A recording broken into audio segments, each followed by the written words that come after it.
My name is Marcus. I'm 25 years old, and 2 weeks ago, I almost died alone in my apartment. While my entire family celebrated my twin sister's birthday at a party I wasn't invited to, when the paramedic asked me for my emergency contacts, I laughed. I don't have any. But then he looked at me strangely and said, "Sir, it was your sister who called and told us something very different." That sentence changed everything because what Madison told him wasn't just different. It was a calculated lie designed to ensure I never woke up to tell my side of the story. 4 weeks earlier, on the day my grandmother collapsed, I got the call at 2:47 p.m. on a Tuesday. I was shelving books in the fiction section of Riverdale Public Library when my phone vibrated. Unknown number. I almost ignored it.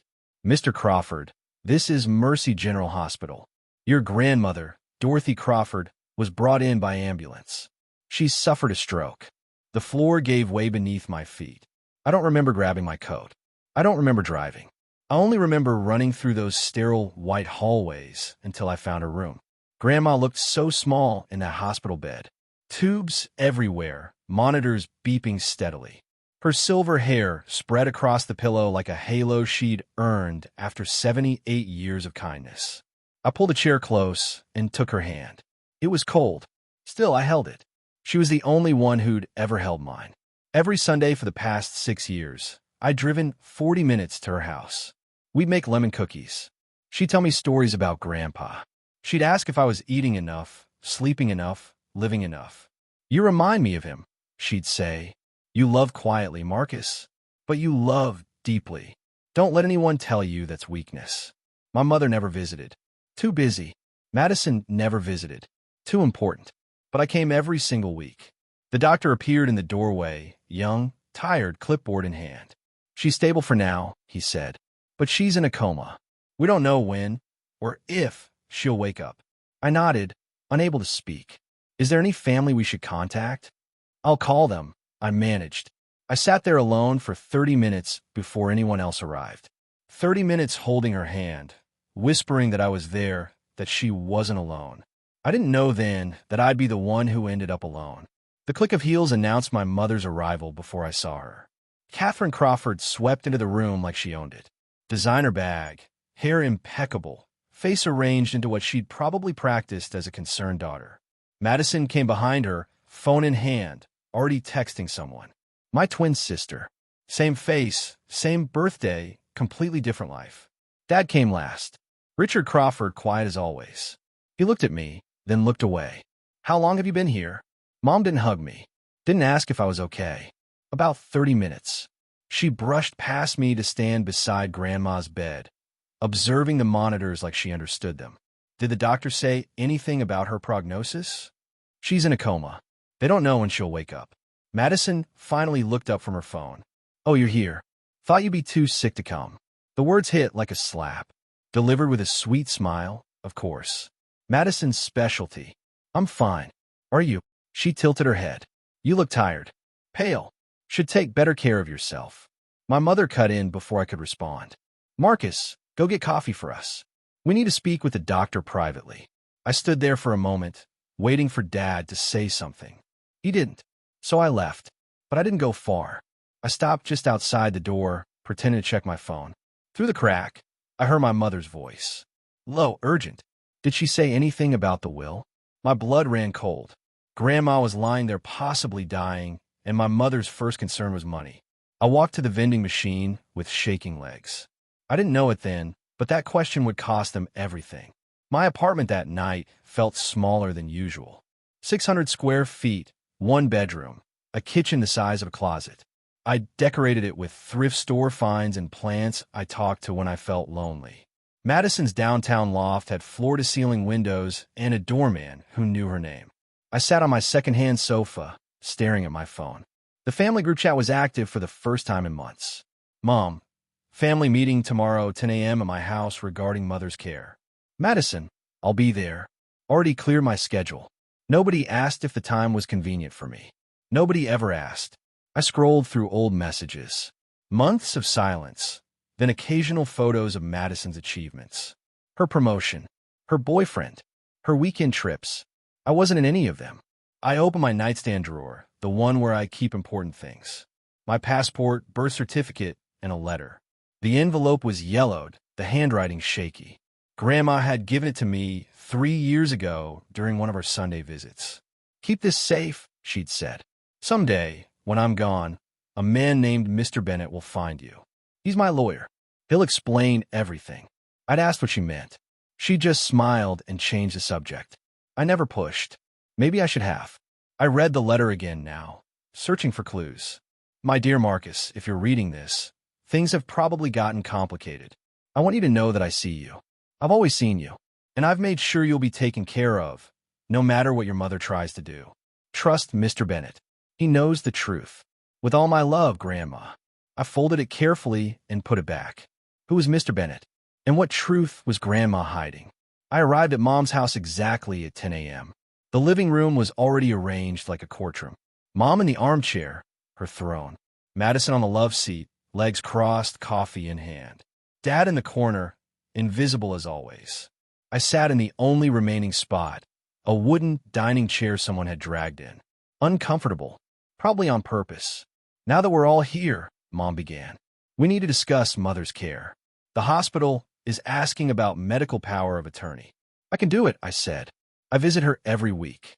I know her doctors, her medications, her medical history. That won't be necessary." Mom's smile didn't reach her eyes. "We've decided Madison will be her medical proxy. She's more stable." Madison nodded like this was obvious. "I have a flexible schedule. And honestly, Marcus, you can barely take care of yourself with those allergies." "My allergies have nothing to do with, remember last Thanksgiving?" Madison's voice dripped with false concern. "You had a reaction and ruined the dinner. Everyone had to leave early. I ate something I didn't know had nuts."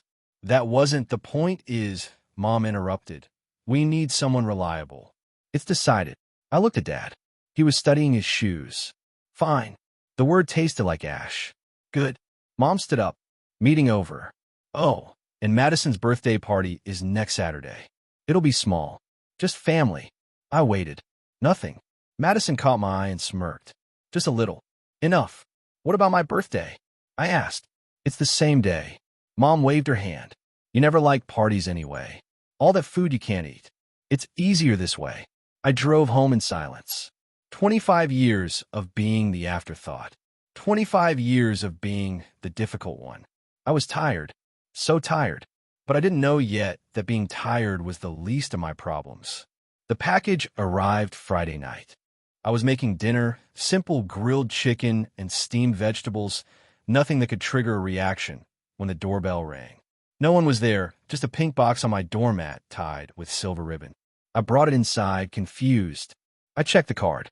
"Happy 25th birthday, little brother. Sorry I've been distant lately. Here's a sweet treat for you. Have a great day tomorrow. Madison." My first instinct was to throw it away, but I opened the box anyway. Cupcakes. 6 of them, beautifully decorated with vanilla frosting and edible flowers. They looked expensive, professional. The label said Sweet Beginnings Bakery, the nut-free place I'd mentioned loving years ago. The only bakery I trusted. I stared at them for a long time. Part of me, the logical part, screamed this was suspicious. Madison had never apologized for anything. Why start now? But another part, the part that still remembered us as kids before everything went wrong, whispered, what if she's trying? What if the party exclusion was Mom's idea and Madison feels guilty? I hated that part of me, the part that still wanted my sister to love me. I put the box on the counter and decided to think about it. Maybe I'd throw them away in the morning. But in the morning, loneliness won. I decided to save them for tomorrow, my birthday, our birthday. If I couldn't celebrate with family, at least I'd have cake. I placed the box on the kitchen counter and returned to my safe, boring dinner. But something nagged at me. I picked up the card again and studied the handwriting. It was Madison's. Always sharp, confident like her. This time it looked uncertain, almost nervous. Probably just wrote in a hurry, I thought. I took a photo of the cupcakes and almost posted it on Instagram. Something stopped me. That night, I dreamed about Grandma. She was trying to tell me something, but I couldn't hear her. She kept pointing at my kitchen at the pink box, but no sound came out. I woke at 3 a.m. with my heart racing. I should have listened. November 14th. My 25th birthday. I woke to silence. No calls, no messages, no happy birthday, Marcus from anyone. I checked my phone 3 times before accepting the truth. They'd forgotten. Or worse, they hadn't forgotten. They just didn't care. By noon, I gave up waiting. Instead, I opened Instagram. My mistake. Madison's story was already up and live. Dozens of slides. A massive tent in the backyard decorated with fairy lights. A 3-tier cake that said, Happy 25th Madison, in gold letters. 200 guests. Designer dress. Professional photographer. Then came Mom's post. So proud of my beautiful daughter Madison. 25 years of pure blessing. Hashtag proud mom, hashtag birthday queen. I looked through every photo. I wasn't in any of them. Not even mentioned. The caption said, surrounded by everyone I love. And me, her twin brother, born 7 minutes after her, wasn't there. I sat on my kitchen floor for a while, just breathing, trying not to cry. Then I saw the ping box. The cupcakes. I picked one up, stuck a single candle in it, lit it with shaking hands. Happy birthday to me, I whispered. The flame flickered. I blew it out. Nobody cheered. Nobody sang. Nobody knew. I peeled back the wrapper and took a bite. Vanilla, sweet, a hint of something that tasted like nuts underneath. I stopped chewing. Tasted like nuts? I looked at the cupcake. It really looked off. The frosting was slightly grainy. The texture was wrong. My throat started to itch. No. I spit out what I could, but it was too late. The familiar tightening sensation was already spreading. My lips tingled. My tongue swelled. Almond flour. The cupcakes were made with almond flour. 10 minutes later, I couldn't breathe. I crawled to my bag. EpiPen. I needed my EpiPen. My hands dumped out the contents. Wallet, keys, chapstick, old receipts. Empty case. I'd forgotten to refill my prescription again. The room was spinning now, my airway closing like a fist. Every breath was a battle I was losing. Phone. Where was my phone? I found it on the counter. Knocked it to the floor. Grabbed it. 3 numbers. That's all I needed to dial. What's your emergency? Allergic reaction. My voice was hoarse. Anaphylaxis. Can't breathe. Help. Stay on the line, sir. Can you give me your address? I managed to say the street. The apartment number. My words slurring. Help is on the way. Is anyone with you? No. The word barely came out. I'm alone. Emergency contacts. Someone we should call. I laughed. It came out as a wheeze. I don't have any. Pause. Then the dispatcher's voice changed. Confused. Sir, we actually received a call about you just 2 minutes before yours. From a Madison Crawford. The room tilted sideways. What? She said you have a history of exaggerating allergic reactions. That you do it for attention. She told us not to take it too seriously. I couldn't process it. Couldn't think. Madison had called 911 before me to say I was faking. How did she know I'd have a reaction tonight? How did she know? The question echoed in my darkening mind as I collapsed on the kitchen floor. The cupcake lay beside me, half-eaten, looking innocent. The last thing I heard before I passed out were sirens. They were coming. But Madison had tried to make sure they wouldn't rush. My own sister tried to let me die. I woke up in the ambulance. Fluorescent lights, oxygen mask, a sharp sting in my thigh where someone had administered an EpiPen. There he is. A man's face came into focus. Brown eyes, kind of serious. Badge said Daniel Rivera, paramedic. You gave us quite a scare. I tried to speak. The mask muffled everything. Easy, he said. You're stable now. We're almost at the hospital. I nodded, closed my eyes. But Daniel wasn't finished. Mr. Crawford, I need to ask you something. His voice lowered. Your sister Madison called 911 about 15 minutes before you did. My eyes flew open. She said you have a history of faking allergic reactions for attention. So we shouldn't take it too seriously. That you're dramatic. I pulled down the mask. That's not true. I know. You showed me a medical chart. Your vitals don't lie. Oxygen at 82% when we found you. Throat nearly closed. You were genuinely dying. I stared at him. I've been doing this job 8 years, Daniel continued. I know when someone's faking, and I know when someone's trying to cover something up. He was quiet for a moment. My younger brother went through something similar. Different circumstances, but family members who try to hurt him and make him look crazy. He didn't survive. I didn't know what to say. I couldn't help him in time, he said. But maybe I can help you if you want. Cover up what? He didn't answer directly, just studied me with those careful eyes. How did your sister know you'd have a reaction tonight? Did you tell her you were eating something? I shook my head slowly. She sent me cupcakes, I whispered. For my birthday. Daniel's expression changed. Something dark passed behind his eyes. I'm going to ask you a question, and I need you to think carefully. Did your sister know about your almond allergy? I didn't need to think. She's known since we were 7. Daniel said nothing, but his silence said everything. The hospital room was quiet. Too quiet. The kind of silence that presses on your ears and reminds you how alone you really are. I'd been here 6 hours.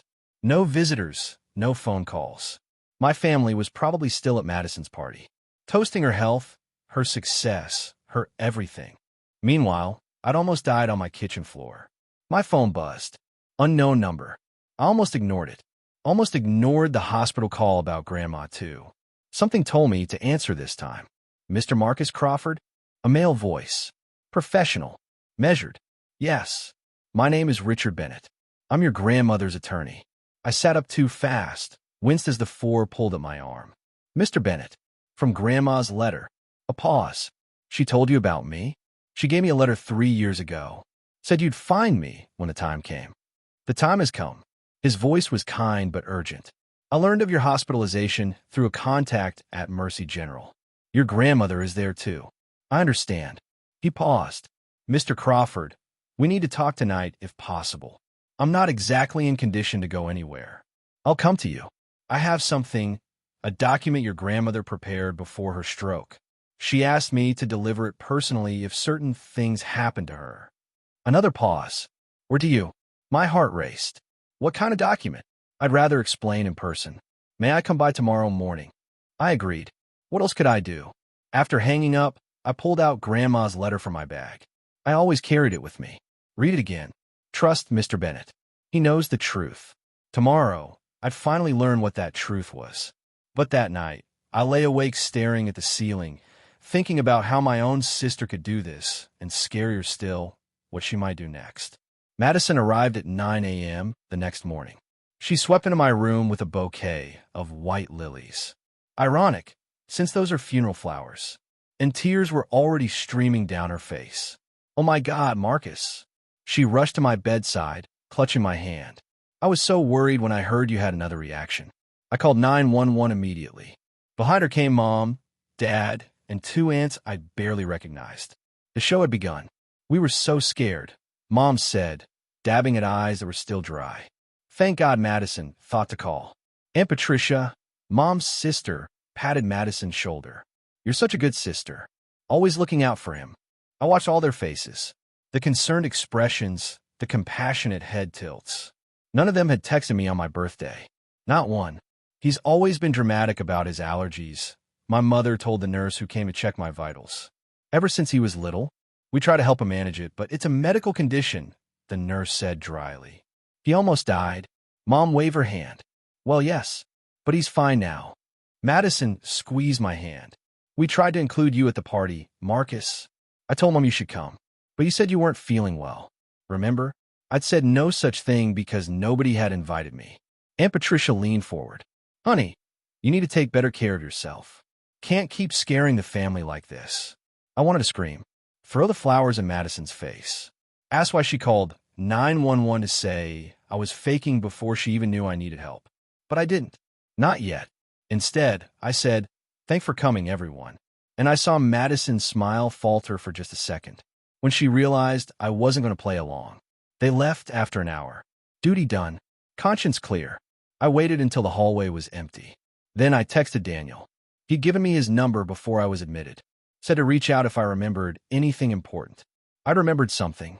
Daniel arrived during lunch hour, still in his uniform. You're looking better, he said, pulling up a chair. What do you need to show me? I handed him my phone. The photo I'd taken of the cupcakes before eating them. Sweet Beginnings Bakery, he read from the label. Nice place. My sister orders from there. Do they use almond flour? No, that's their whole thing. They're a nut-free bakery. My niece has allergies. That's why we go there. My stomach churned. Then these cupcakes didn't come from sweet beginnings. Daniel's expression hardened. He pulled out his own phone. Made a call. Hey, Martinez. Need a favor. Can you check if we still have that cupcake box in evidence from last night's call? The Crawford apartment. Pause. He nodded. Bring it to Mercy General. Look at the label closely. 20 minutes later, Martinez arrived with an evidence bag. Inside was the pink box.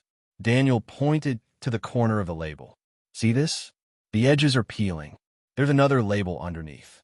He put on gloves and carefully lifted the top sticker. Underneath it read, Harvest Moon Bakery. Specialty baked goods made with almond flour. Someone bought this from a bakery that specializes in almond products, Daniel said slowly. Then put a fake label over it. A label from a nut-free bakery. So you wouldn't check. So you wouldn't suspect. Someone wanted me to eat those cupcakes. Someone who knew exactly what would happen. Someone who'd signed the card with my sister's name. I needed proof. Real proof. Daniel had a friend, Marcus told me about him. A guy named Kevin who worked in digital forensics. The kind of guy who recovered deleted files in divorce cases and fraud investigations. There might be something, I told Kevin on the phone. When we were teenagers, my mother set up a family iCloud to monitor us. I was disconnected when I moved out, but I still remember the password. Nothing ever changes. That's not enough for court evidence, Kevin said. We need them to hand over the data voluntarily or with a warrant.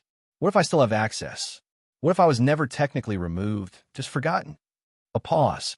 If you can log in with your own credentials and the shared data is still there, that data is yours too. Legally gray, but admissible if we document the chain of custody properly. I tried the old password. It worked. Mom's arrogance had finally worked against her. Kevin said he'd dig. No promises. 3 days passed. I was discharged from the hospital, but didn't go home. I couldn't. Not to that apartment with its memories of cupcakes and almost dying. Instead, I stayed at a motel off the highway, paid cash, told nobody. On the 4th day, Kevin called. You need to see this. I drove to his office, a cramped room above a laundromat. He turned his laptop toward me. Text messages. Hundreds of them. Between Madison and Mom. Started a week before my birthday. Madison, the cupcakes are ready. Made sure they used almond flour. Mom, good. If he eats them, he'll have a reaction. He never refills his EpiPen on time. My hands went numb. Madison, what if he calls 911? Mom, call first. Say he's dramatic. They won't rush. Madison, smart. Grandma's will. Can't get to it if he's incapacitated. Or dead. I couldn't breathe. Kevin watched me carefully. There's more. I kept scrolling. Mom, after Mother's gone, we'll contest any will that mentions Marcus. Given his mental health history. Madison, what mental health history? Mom, the one we're going to create. Instability. Self-harm. Faking illnesses. Who would believe him over us? I kept scrolling. Found more. Madison, how will I know when he eats them? Mom, I had a camera installed in his building's hallway last month. Maintenance cover story. We'll see when he brings the box inside and when his lights go out. Madison, then I call 911. Mom, wait 20 minutes after the lights go out. He'll have eaten by then. Call before he can. Plant the seed that he's dramatic. They'll hesitate. They were watching me. My own mother installed a camera to watch me die. One more message caught my eye. Madison, should I sign the card? Mom, of course. If he survives, you're the caring sister who sent birthday treats. If he doesn't, you're the grieving twin who tried to reconnect before it was too late. Either way, you win. Madison, genius. I closed the laptop. They'd calculated my death like a budget spreadsheet. Mr. Bennett's office wasn't what I expected. No mahogany, no leather chairs. Just a modest space above a bookstore. The room was crammed with files and smelled faintly of coffee. He was in his mid-60s, gray hair, kind eyes, and a handshake that felt like a promise. Your grandmother spoke of you often, he said, gesturing for me to sit. She was so proud of you. I almost lost it right there. He slid a thick manila envelope across the desk. Official-looking. Heavy. My name written in Grandma's shaky handwriting. She prepared this 2 years ago, he explained. After Thanksgiving 2023. She called me the next morning and insisted I come immediately. What happened at Thanksgiving? Mr. Bennett hesitated. She overheard something. A conversation between your mother and your sister. It disturbed her deeply. I opened the envelope with trembling hands. Inside, a legal document. The last will and testament of Dorothy Grace Crawford. I scanned the pages. Legal language. Formal clauses then. I hereby leave my primary residence at 47 Maple Drive, valued at approximately $1.2 million, to my grandson, Marcus Daniel Crawford. Furthermore, I leave my savings account, containing approximately $300,000, to Marcus Daniel Crawford. I looked up. This can't be right. It is. Mr. Bennett's voice was firm. Your grandmother changed her will after that Thanksgiving. She told me she'd overheard your mother say, "Once Eleanor's gone, we'll make sure Marcus doesn't get a penny. He's weak. He won't fight." My vision blurred with tears. There was a letter tucked behind the will. I recognized Grandma's handwriting. My dear Marcus, I'm sorry I couldn't protect you more while I'm alive. But this is my way of ensuring you have a future. No matter what they do, you are loved. Never forget that. She knew. She always knew. Mr. Bennett refilled his coffee cup and offered me some. I couldn't hold a cup without shaking. We can handle this quietly, he said. File the will, transfer the assets. Let the legal system run its course. You never have to see them again. I thought about it. Thought hard. The quiet option. The safe option. Walk away with Grandma's house and money and pretend my mother and sister hadn't tried to kill me. But then what? They'd still have their story. Poor dramatic Marcus, always exaggerating. They'd tell the aunts, the uncles, the cousins. They'd twist the narrative until I was the villain. And worse, they'd never answer for it. No, I said. Mr. Bennett raised an eyebrow. They need to be held accountable for what they did. Not just to me, but to everyone they've lied to. He studied me for a long moment, then nodded slowly. What do you have in mind? A family meeting. At the hospital. In Grandma's room. She's still in a coma? Not exactly. I pulled up my phone. Showed him the text message Grandma's neurologist had sent that morning. Dr. Patel says her brain activity has increased significantly in the past 3 days. She's responding to voices, squeezing hands when prompted. He thinks she might be in what they call a minimally conscious state. Aware, but unable to fully respond. He said that's remarkable progress. Strong emotional stimuli sometimes help patients emerge. Family gatherings. Familiar voices. I met his eyes. I want her to hear the truth, even if she can't respond. And if there's any chance she wakes up during it, I want her to see who her real family is. I lean forward. I want her to know the truth was told, even if she can't answer. And I want everyone to witness it. Mr. Bennett considered this. It would need to be handled carefully, legally, medically. Can you arrange it? I can. That night, I call Madison. There's a family meeting at the hospital tomorrow, I said. Mr. Bennett will be there. It's about Grandma's will. Silence on the line. 1 second. 2. 3. I'll be there. She tried to sound casual, but I heard the tremor underneath. She didn't know what I had. She didn't know what was coming. Great. Grandma's hospital room had never felt so small. 12 people crammed inside. 3 aunts, 2 uncles, 5 cousins. Dad in the corner, silent as always.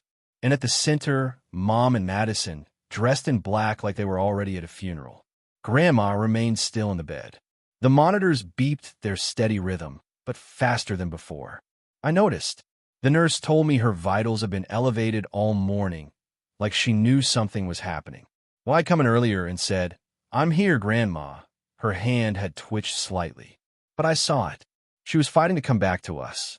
I took my position by the window, invisible as always. That was fine. I wouldn't be invisible for long.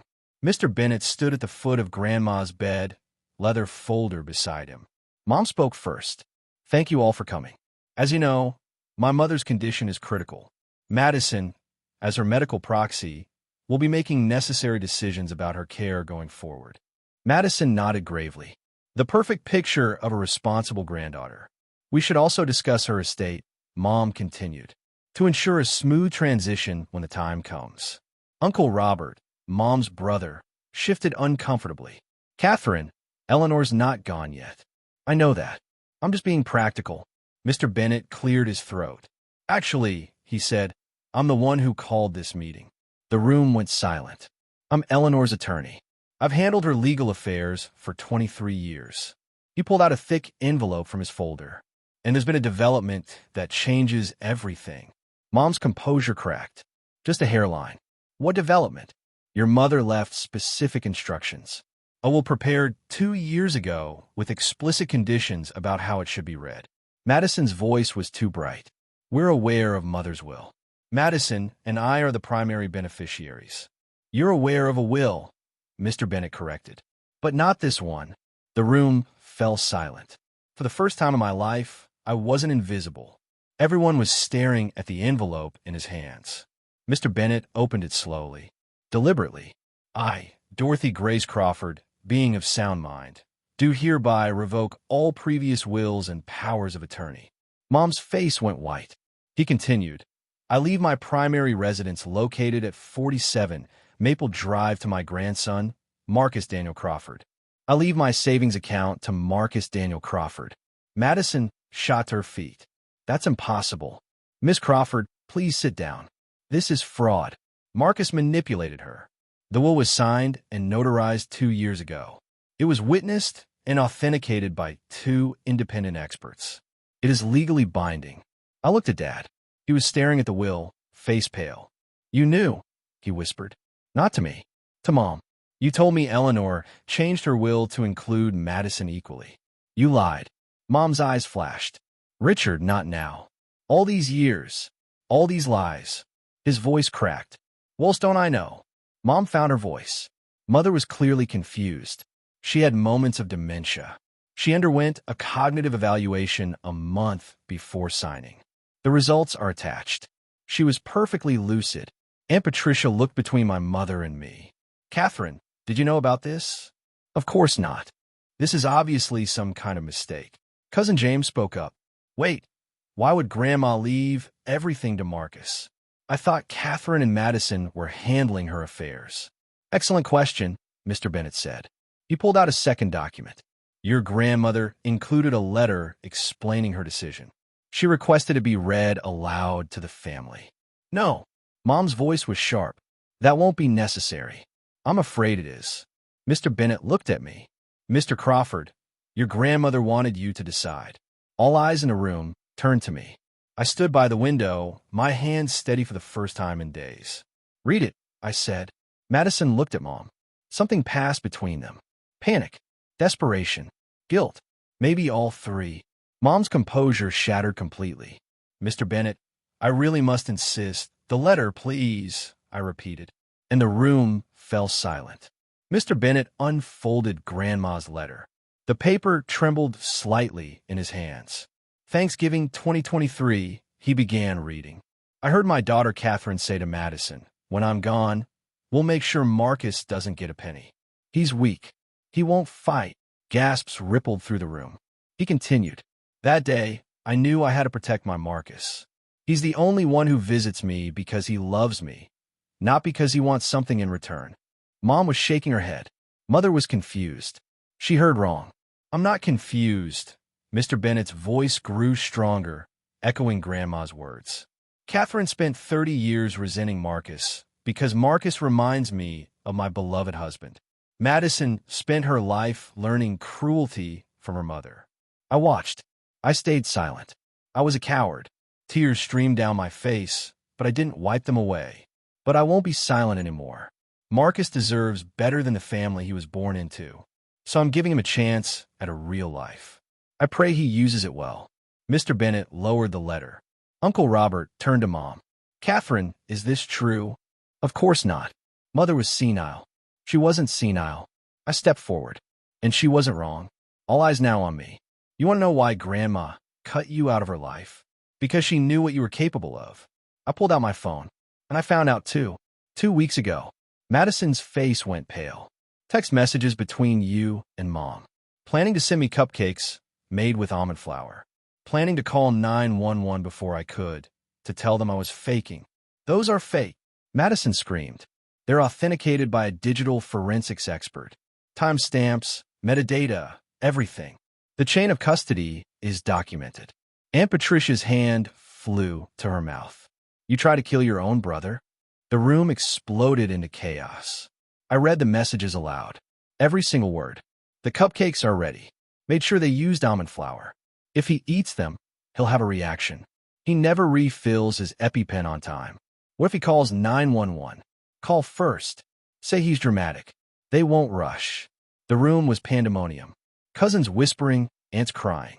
Uncle Robert had his hand over his mouth like he might be sick. Madison tried one last time. These messages are fabricated. She edited them. The messages are backed up on the family iCloud, I said calmly. Mr. Bennett had them verified by a certified forensic expert. Timestamps match.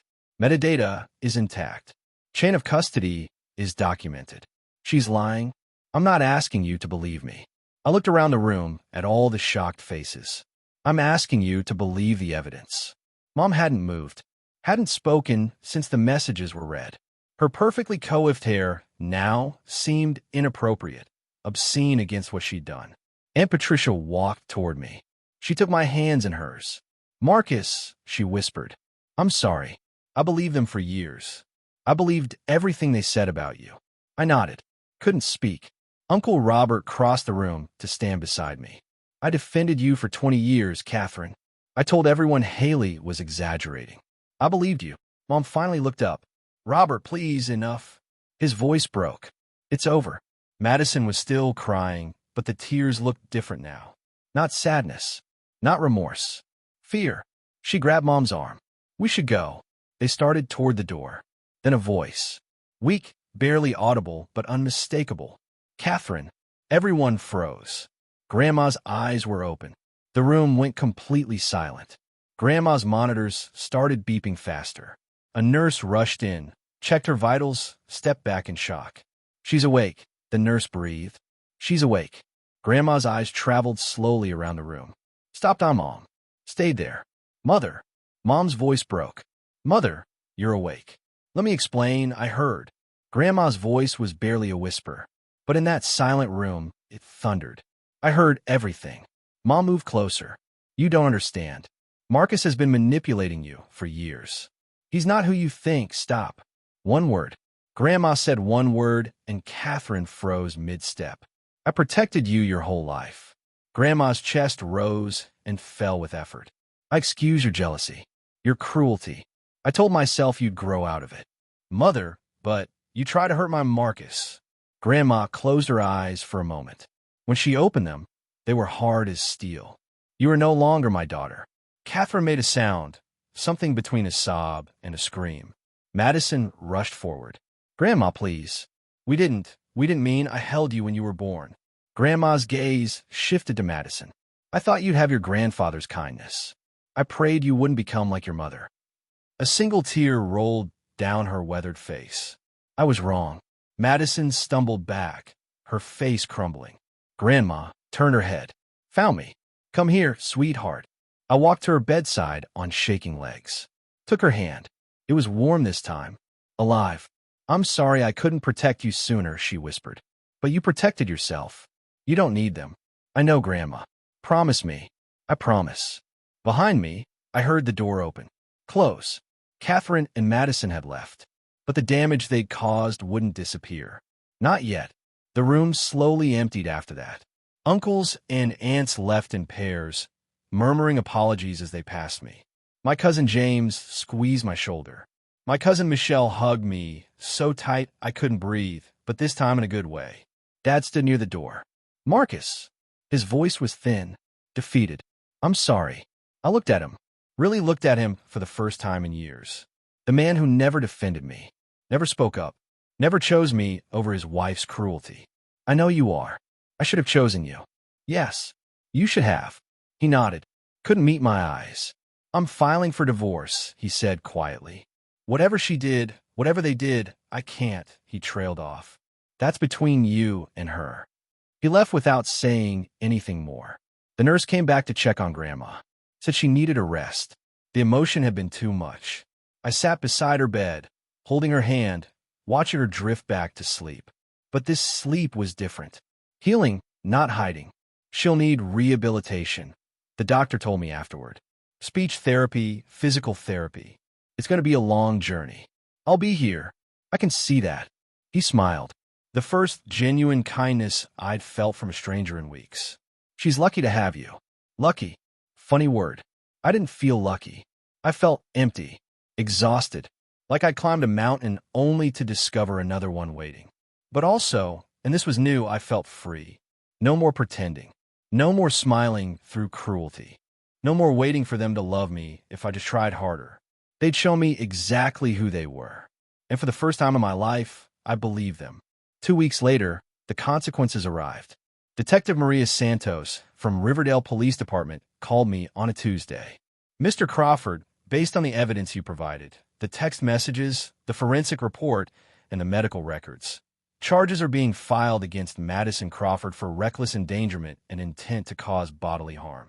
I gripped my phone tighter. And your mother, Catherine Crawford, is being charged with conspiracy. She helped plan the attack and attempted to interfere with the emergency response. Attack. That's what it was. An attack by my own family. What happens now? They'll be arraigned next week. Given the evidence, the prosecutor is confident we'll get convictions. Madison could get 1 to 5 years. Your mother faces similar charges. I thanked her, hung up, sat in silence for a long time. The news spread fast. Madison's company, a prestigious downtown marketing firm, saw the story on the local news. She was fired within 48 hours. The official reason was conduct unbecoming of a company representative. The real reason was that nobody wanted a would-be murderer managing their brand.